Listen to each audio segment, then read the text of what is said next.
out of the following 4 double stranded DNA samples which one shows maximum melting temperature value।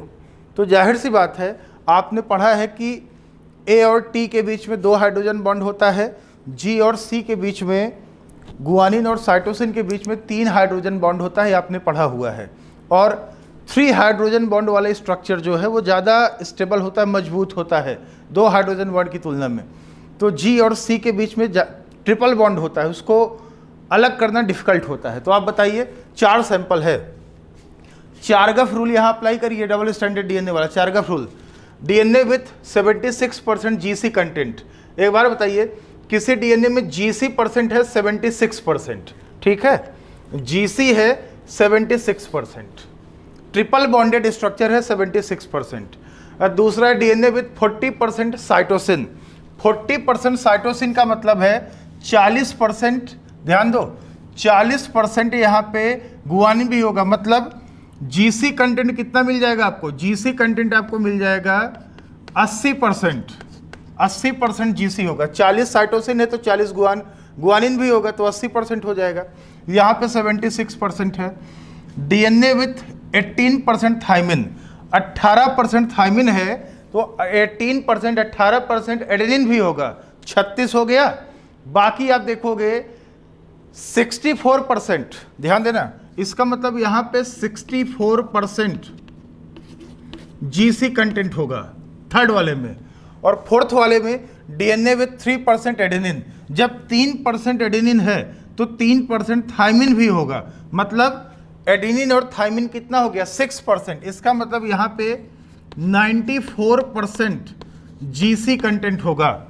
और GC जितना ज़्यादा होता है वो डीएनए उतना ही ज़्यादा स्टेबल होता है, उतना ही ज़्यादा वो मजबूती से बाइंड किया रहेगा, उतना जल्दी वो डीनेचर नहीं होगा, बाद में डीनेचर होगा, मतलब उसका मेल्टिंग टेम्परेचर हाई होगा। जिस डीएनए में टीएम, जिस डीएनए में जीसी कंटेंट ज़्यादा रहता है वो देर में डीनेचर होता है, उसका मेल्टिंग टेम्परेचर वैल्यू ज़्यादा रहता है।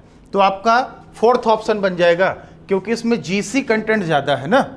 अगर कोई डीएनए 80 रिच है, 80 रिच, तो जल्दी से डीनेचर करेगा then the GC rich DNA.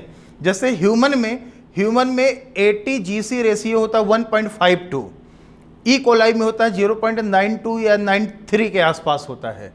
तो इसका मतलब है ह्यूमन का डीएनए थर्मो अनस्टेबल है, टेम्परेचर पे जल्दी, हाई टेम्परेचर पे जल्दी डीनेचर हो जाएगा देन द ई कोलाई।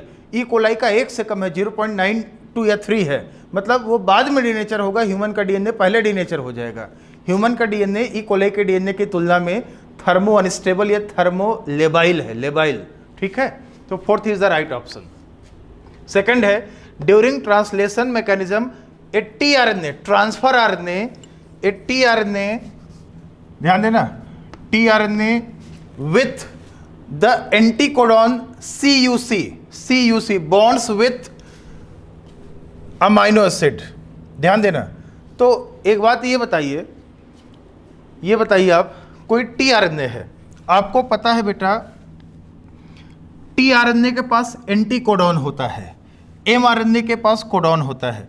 जैसे मान लीजिए ये कोई टीआरएनए है, टीआरएनए, इसका ये एंटीकोडॉन है और यहाँ पे है CUC। तो ये बताइए, आपको ये बताना है कि टीआरएनए में एंटीकोडॉन होता है, ये एंटीकोडॉन है, एंटीकोडॉन। तो कोडॉन कहाँ होता है? कोडॉन होता है एमआरएनए में, ये एमआरएनए है, एमआरएनए में कोडॉन होता है। तो कोडॉन और एंटीकोडॉन दोनों एक दूसरे के कॉम्प्लीमेंट्री होते हैं। तो यहाँ पे क्या आ जाएगा? इसका कॉम्प्लीमेंट्री GAG आ जाएगा ना, GAG, और इनके बीच में फिर बॉन्डिंग बनेगा ये। तो एंटीकोडॉन और एमआरएनए में कोडॉन, ये कोडॉन हो गया, इनके बीच में इंट्रैक्शन होता है। और GAG किसको कोड करता है? GAG जो होता है ये ग्लूटामिक एसिड को कोड करता है, ये ग्लूटामिन हो जाएगा। फिर आपका आंसर क्या बन जाएगा? GAG कोड करता है ग्लूटामिक एसिड को, तो आपका आंसर बन जाएगा fourth is the right option.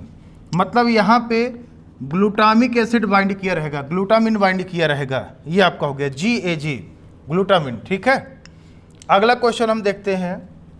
Next question, DNA specific RNA polymerase enzyme involved in replication mechanism is, ध्यान देना, DNA specific RNA polymerase enzyme involved इन रेप्लिकेशन, इसको हटा दे रहे हैं बेटा, इसको हम हटा देते हैं, ठीक है। तो क्वेश्चन देखिए, DNA specific RNA polymerase enzyme involved in replication mechanism is. तो यहाँ पे एक चीज़ आपको हम ये बताएं, डीएनए रेप्लिकेशन में आरएनए पॉलीमरेज भी यूज होता है। ध्यान से सुनिएगा, डीएनए, आप बोलोगे डीएनए रेप्लिकेशन में तो डीएनए पॉलीमरेज एंजाइम यूज होता है, बिल्कुल ठीक है, लेकिन DNA polymerase enzyme DNA replication को इनिशिएट नहीं कर सकता, वो सिर्फ इलोंगेट कर सकता है 3 प्राइम एंड को। तो पता है प्राइमर की जरूरत होती है, प्राइमर, आरएनए प्राइमर की जरूरत होती है। प्राइमर क्या होता है? प्राइमर आरएनए का शॉर्ट न्यूक्लियोटाइड सीक्वेंसेस होता है, कुछ न्यूक्लियोटाइड का बना हुआ सीक्वेंस होता है। तो आरएनए प्राइमर को प्राइमेज एंजाइम सिंथेसाइज करता है, पूरा नाम है आरएनए प्राइमेज एंजाइम। तो आरएनए प्राइमेज जो होता है वो करेगा क्या, जो टेम्पलेट डीएनए नहीं होगा, जो टेम्पलेट डीएनए होगा, ये टेम्पलेट डीएनए है, टेम्पलेट डीएनए, ये 5 प्राइम एंड है, ये 3 प्राइम एंड, ये 3 प्राइम एंड है, ये 5 प्राइम एंड है टेम्पलेट डीएनए का। तो प्राइमेज एंजाइम क्या करेगा, ये डीएनए से बाइंड करेगा टेम्पलेट से और एक छोटा सा शॉर्ट सीक्वेंस बना देगा। ये देखिए, ये 5 प्राइम, ये 3 प्राइम OH। तो इसको हम बोलते हैं आरएनए प्राइमर। ये आरएनए प्राइमर होता है, प्राइमर को बनाने वाला एंजाइम होता है आरएनए प्राइमेज। और जो प्राइमेज होता है, ये बताओ, इसने टेम्पलेट डीएनए से आरएनए बनाया है, डीएनए से आरएनए, तो ये क्या होगा, आरएनए प्राइमेज एंजाइम होगा। और याद रखना, आरएनए प्राइमेज एंजाइम डीएनए से आरएनए का छोटा टुकड़ा बना देता है।